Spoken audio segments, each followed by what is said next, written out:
สวัสดีครับสำหรับวิดีโอ Boolean and SubD ในวันนี้ผมจะมาสอนการปั้นงานของสินค้าแบรนด์ Chord Mojo นะครับตัว Chord Mojo ตัวนี้จะเป็น DAC Amp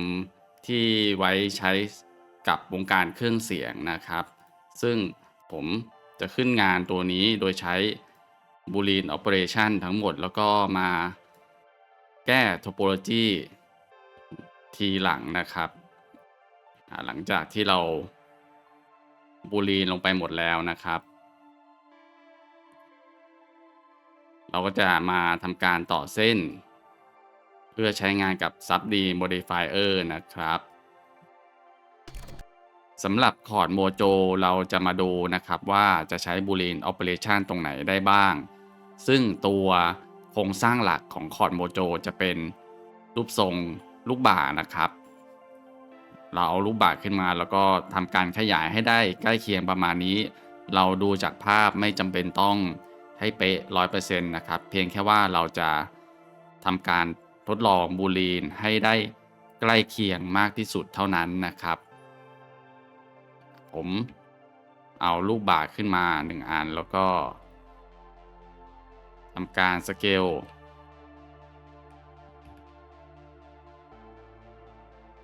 ให้พอคล้ายๆกันนะครับแล้วก็ Apply Scale ลงไปผมเปิด Wireframe Mode จะได้เห็นเส้นชัดๆนะครับแล้วก็หลังจากนั้นทำการ Bevel นะครับ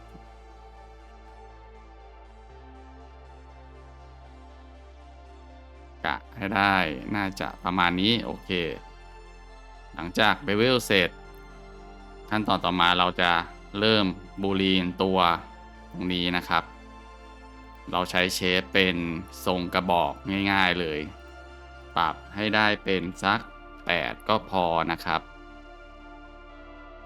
หลังจากนั้นเรามาที่มุมมองนี้แล้วก็ลดขนาดของมันทำการขยายในแกน Z นะครับ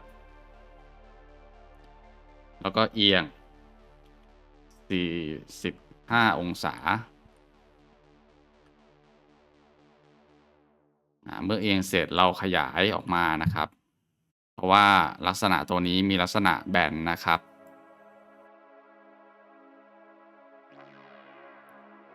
เราทำการบูลีลงไปได้เลยเราจะได้เห็นภาพนะครับว่ามันเป็นยังไง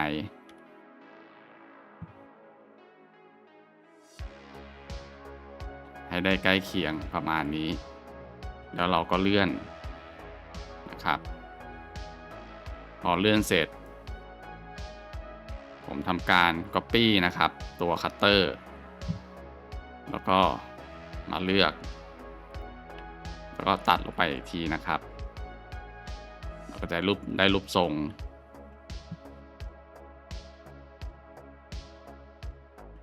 ที่คล้ายกันแล้วนะครับส่วน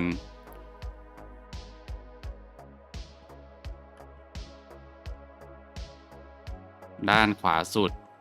ผมก๊อปมาอีกอันหนึ่งเลื่อนมันมานะครับแล้วก็ตัดอีกรอบนะครับ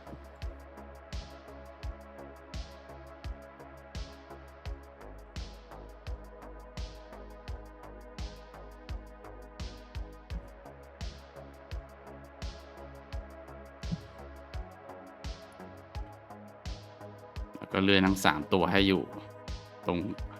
กึ่งกลางพอผมปิดตัวคัตเตอร์ไปนะครับแล้วก็ Smart Apply พอ Smart Apply เสร็จเราจะมาทำการ Clean Up ก่อนนะครับ Clean Up ลบเส้นที่ไม่จำเป็นออกนะครับพอลบแล้วเราก็จะได้เป็นทรงคร่าวๆขึ้นมาแล้วนะครับ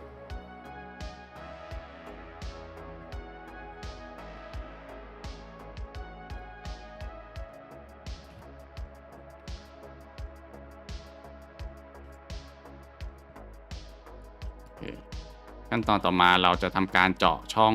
ตรงกลางนี้ตัวช่องถ้าเราใช้บล็อกคัตเตอร์จะสะดวกกว่าเพราะว่าเราสามารถใช้โหมดนี่นะครับโหมด snap ได้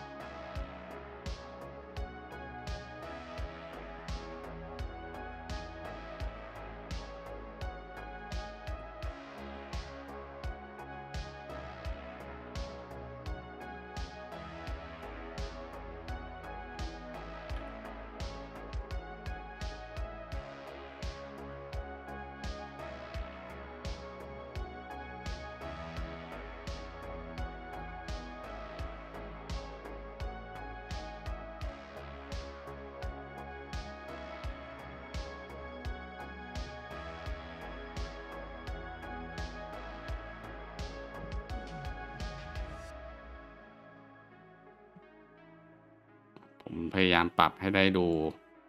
ใกล้เคียงนะครับหลังจากนั้น เรามาที่ตัวคัตเตอร์นะครับ แล้วก็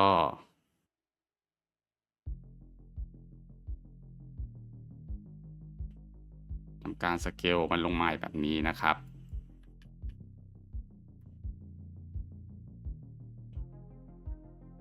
โอเค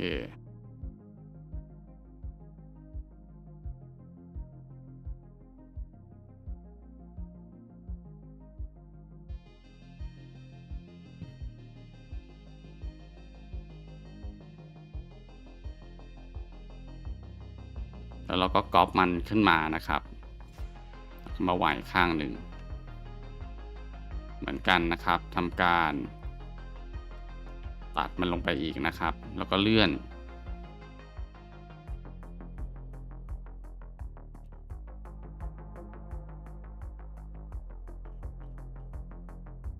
อีกข้างหนึ่งเราก็ก๊อปมันมานะครับแล้วก็เลื่อนมาตรงนี้แล้วก็ทำการตัดนะครับ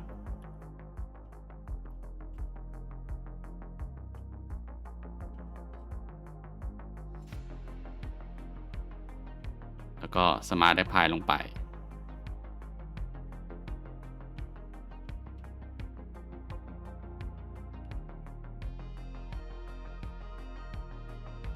แล้วเราก็มาดูนะครับเราจะทำการต่อเส้นอีกรอบหนึ่งนะครับ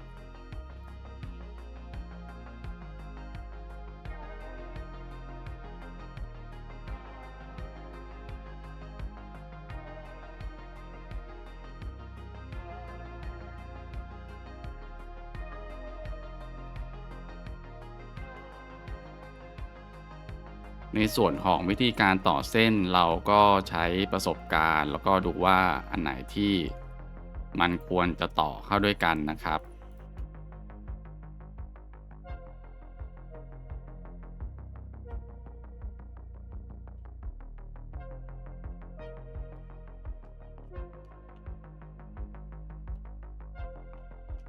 ตรงกลางนี้มันจะมีการตัดโค้งลงไปนะครับผมก็ทำประมาณนี้ ส่วนตรงนี้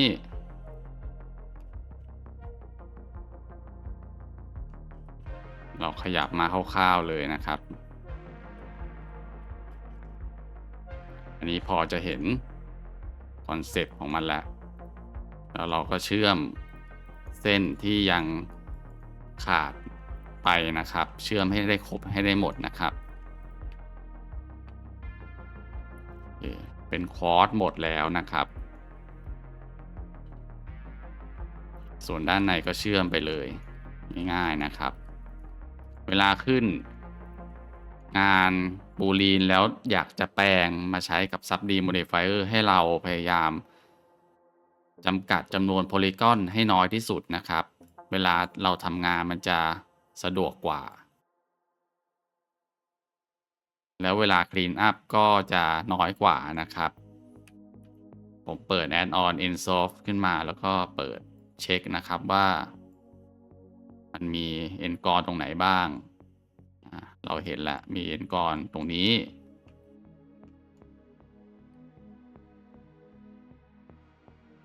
เราก็ดูว่าเราจะลูปยังไงนะครับ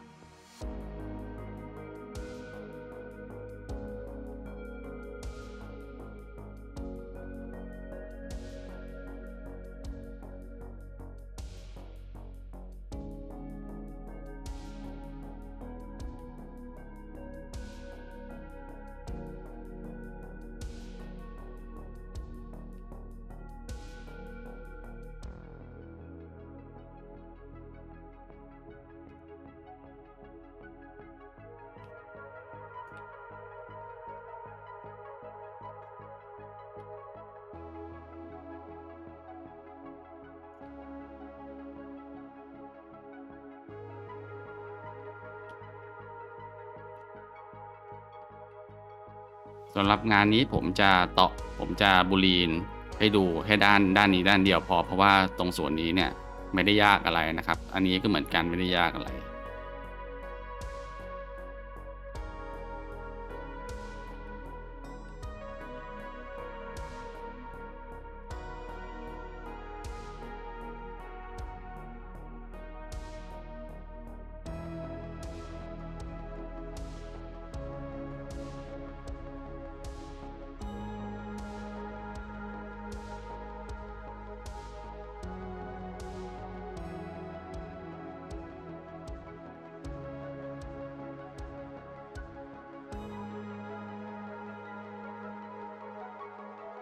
การกระจายเส้นของงานประเภทนี้อาจจะไม่ได้แบบว่า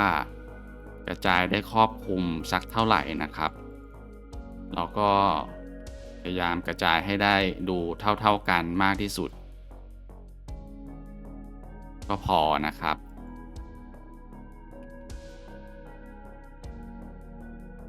โอเคไม่น่ามีแล้วนะครับเห็นก่อนจากนั้นเราก็เลือกนะครับ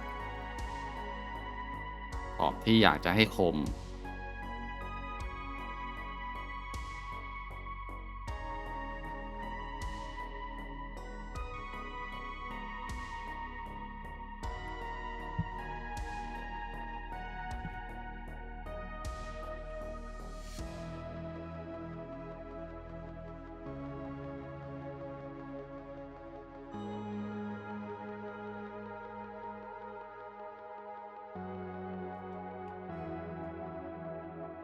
แล้วก็ทำการเบเวลไปนะครับใช้2 segment เหมือนเดิม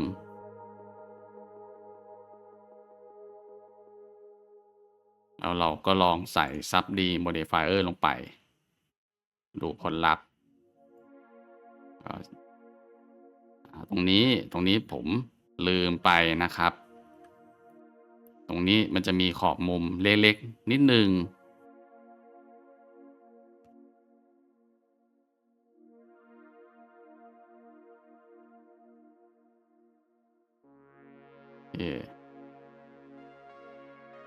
ก็ใส่เฉดสมูทนะครับแล้วก็ปิดไวร์เฟรมออกเราก็จะได้งานบูลีนที่คล้ายกับต้นแบบนะครับอันนี้คือการวางแบบคร่าวๆนะครับไม่ได้เหมือน 100% ถ้าเหมือน 100% เราต้องมีแบบมานั่งทาบนะครับแต่ว่าเราเน้นการเก็บพวกทรงพวกยากๆพวกนี้เนี่ยให้เราได้ลองฝึกคิดว่ามันจะมีวิธีไหนบ้างนะครับในการทำทรงพวกนี้ได้แล้วก็นอกเหนือจากนี้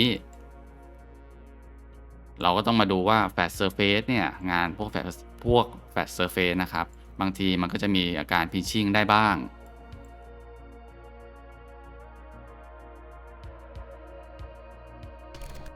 ตัวไฟล์ที่ผมทำเสร็จเรียบร้อยอันนี้คือผมแก้พวกอาการ Pinching ไปเรียบร้อยหมดแล้วนะครับแล้วก็มีการปรับเชฟให้ได้ดูใกล้เคียงมากที่สุดอาการ Pinching ผมให้ดูนะครับอันนี้เห็นได้ชัดว่าเป็น Flat Surface ซึ่งคนทั่วไปก็คงคิดว่ามันไม่มีอาการพวกนี้หรอกแต่จริงๆแล้วมันมีนะครับผมเปิดดูเห็นไหมครับอาการ Pinching ขึ้นมาแบบชัดเจนนะครับงานพวกนี้ไม่สามารถปล่อยผ่านได้ถ้าเป็นคนที่ซีเรียสมากๆเวลาเรามองเนี่ยเราจะรู้ได้เลยว่าคนปั้นไม่ได้ใส่ใจกับจุดผิดพลาดพวกนี้นะครับผมต้องทำการใช้ modifier มาช่วยแล้วก็มีการปรับค่าให้มันผลลัพธ์ออกมาดีที่สุดนะครับบางครั้งเนี่ยเรา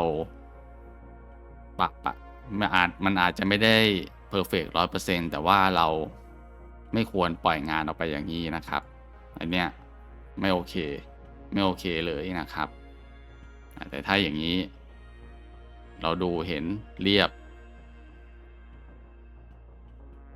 ถ้ามีปัญหาตัวไหนมีปัญหาอันนี้ผมจะบอกให้มันมีปัญหาตรงนี้นะครับเห็นไหมครับตัว shading เนี่ย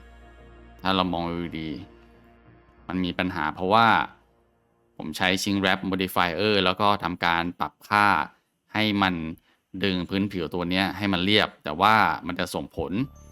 ต่อข้างในด้วยผมเข้าไปที่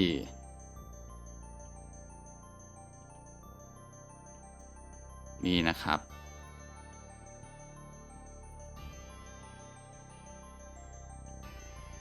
Vortex Paint จะเห็นได้ว่ายังไงเนี่ยเวลาผมใส่ Sub-D Modifier ลงไปนะครับตัวขอบตัวนี้เนี่ยยังไงก็จะมีปัญหาอันนี้คือแดงคือมีผล1นะครับเป็นค่า1ตัวสีน้ำเงินเข้มเนี่ยคือ0ส่วนสีที่อยู่ระหว่างกลางเนี่ยก็อาจจะเป็น 0.3 0.5 0.7 ถ้ามันยิ่งใกล้แดงเนี่ยอันไหนที่มันเป็นสีโทนร้อนมันก็จะยิ่งเข้าใกล้ค่า1มากนะครับไอ้ตรงนี้เนี่ยผมไม่สามารถปรับให้มันเป็น0กับ1ได้ฉะนั้นเพราะว่ามันใช้กับ Sub-D Modifier นะครับฉะนั้นตัวนี้เนี่ยมันก็จะมีปัญหา